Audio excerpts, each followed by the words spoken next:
LCI Midi se poursuit. Le voilà lancé dans l'arène de la primaire de la gauche. L'ancien Premier ministre devenu candidat est déjà sur le terrain en campagne sur les terres industrielles du Doubs, frappé par le chômage et tenté par l'extrême droite. Tout un symbole. Manuel Valls sait qu'il lui reste 46 jours pour convaincre et surtout rassembler, lui, l'homme des clivages. Quelle stratégie adopter? On en parle avec Olivia Grégoire, bonjour, directrice du cabinet de stratégie d'influence Olicard, et Nathalie Moret, bonjour, journaliste politique au Progrès de Lyon. Merci d'être avec nous sur LCI. Parlons d'abord du slogan de Manuel Valls. On sait qu'il peut évoluer selon ses équipes. Faire gagner tout ce qui nous rassemble. Est-ce que cette formule est assez forte pour faire oublier la phrase sur les deux gauches irréconciliables qui lui colle à la peau? Est-elle assez forte? J'en doute. En tout cas, et c'est ce que disent un certain nombre d'éditorialistes ces derniers jours, il est intéressant de voir que c'est un slogan patchwork.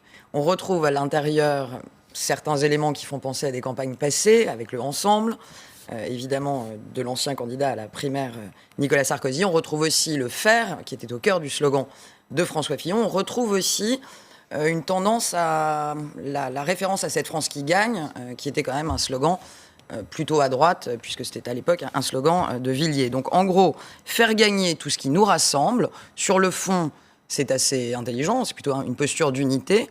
Quand on est Premier ministre et qu'on sort de Matignon et qu'on a été quand même le chantre d'un certain nombre de divisions, comment pourra-t-il le porter, l'incarner, sachant que si le slogan est bon sur la forme, il est un peu un mélange de différents slogans et de postures politiques un peu floues. Il n'accroche pas énormément, ce slogan. Oui, on vous sent dubitatif. Nathalie Moret, ça va être compliqué pour Manuel Valls, à la fois d'assumer son bilan qu'il porte avec François Hollande et s'en démarquer pour mener une campagne efficace.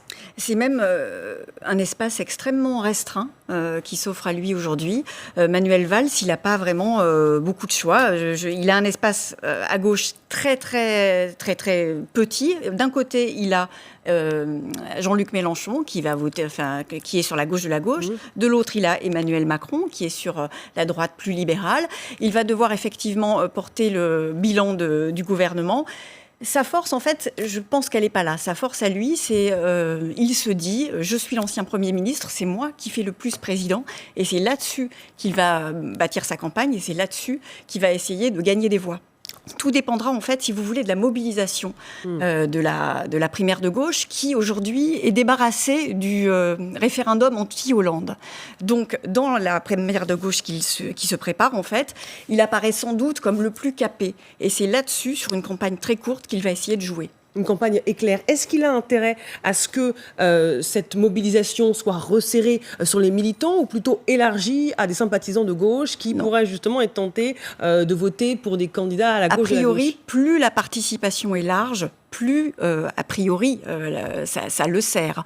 En même temps, j'ai entendu ce que vous dites sur le déplacement aujourd'hui dans le Doubs, qui est effectivement très symbolique, puisque c'est là où la gauche avait gagné au deuxième tour contre l'extrême droite. Et en même temps, c'est pas vraiment le public de Manuel Valls, puisque là, on est sur une gauche très ouvrière, très populaire, qui est, a priori, beaucoup plus proche de la gauche de Montebourg et de la gauche Mais peut-être qu'il veut élargir, justement, cet électorat potentiel. Je pense quand même que c'est plus de l'ordre du symbole pour l'ouverture de la campagne, plus que de sa stratégie de campagne qui, à mon avis, doit plus être orientée sur, par exemple, les fonctionnaires. Il ne faut pas oublier que sa campagne, elle va être en miroir contre celle de François Fillon, puisque lui, il pense que, comme on est face à une droite libérale, assez dure, lui sera, en miroir, le meilleur candidat de la gauche. Olivier Grégoire. Il y a deux choses intéressantes, effectivement. Je l'ai entendu hier sur d'autres ondes, et c'est Renaud Dely qui le disait. Compte tenu, il faut voir aussi en communication, par rapport à la primaire de la droite, qui a été quand même un relatif succès, en tout cas en matière de participation, à moins de 4 millions de votants, que dirons-nous de la primaire de la gauche? Et il y a cette expression aussi qui était employée sur des primaires rabougris. C'est tout le danger pour la gauche aujourd'hui. C'est qu'à 1 million, 1,5 million de militants. C'était le cas avant le renoncement de Hollande. Là, je pense que ça va être beaucoup plus. On risque, 1 million, 1,5 million de votants. Est-ce que ce sera aussi puissant par rapport aux 4 millions? Pour revenir à ce que vous disiez sur le Doubs, et c'est vrai, c'est pas exactement la cible naturelle de Manuel Valls en termes de communication politique, mais il est là en fait dans une séquence de gymnastique. On est dans une séquence de souplesse, il travaille les adducteurs. On aura peut-être le temps d'en revenir dessus. Mais dans les postures, que ce soit le non-verbal, la posture agréable, détendue de lundi soir, de mardi soir, souriant, vraiment, il y a un gros effort dans la communication non-verbale. Est-ce que ce sera possible d'effacer le fond, la dureté, le 49.3, la déchéance de nationalité? Est-ce que le manuel qu'on voit aujourd'hui sur les antennes sera le valse qu'on a connu à Matignon? Donc il y a ce problème de posture qui est sur la forme. Il y a un problème beaucoup plus long, et vous l'avez dit en intro, c'est cette question des gauches irréconciliables. Cette déclaration sur les gauches irréconciliables et la communication, c'est aussi la gestion du temps. Cette déclaration n'est pas très ancienne. Elle a quelques mois, elle date de février 2016.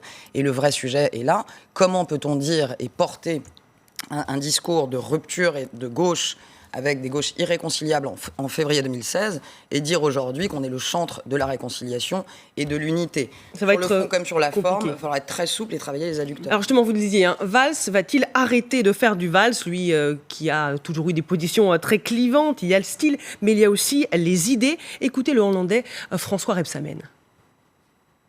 On ne gouverne pas la gauche avec un 49.3. Oui. À Manuel Valls, aujourd'hui, au niveau de la méthode, de rassembler et de réunir. Et puis sur le programme, il avait un programme très... au moment de la primaire, il avait un programme, en 2012, très, très social-libéral, auquel je suis opposé sur certains points. Par exemple, par exemple la suppression de l'ISF.